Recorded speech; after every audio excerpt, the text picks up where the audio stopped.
In this video, I'll be showing you how to turn on mobile data on Android. It's a very simple method, so if you find this video helpful, be sure to drop a like and subscribe. But anyways, getting into it, it's very simple to go ahead and do this, and you can do it on literally any Android you have. Perhaps you're in an area where you don't have Wi-Fi, so you want to use your mobile data instead and still, use the internet or go on whichever applications you want and have access to them.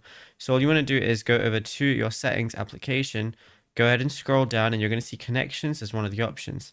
Now, Wi-Fi is different, right? But what I want to go ahead and do is go over to the data usage section. And once I go over to that data usage section, I'm going to basically see an option, a toggle for mobile data. So all I got to do is go ahead and click on data usage. Of course, I don't have a SIM right now, but once you're in here, you're going to be able to turn your mobile data on, and then that's it. You'll be good to go. Of course, turn it off at will as well. But if it's not working for you, then what you want to go ahead and do is make sure Wi-Fi is turned off and then go over to mobile data. But you are going to see a mobile data option right here, and then you'll be good to go.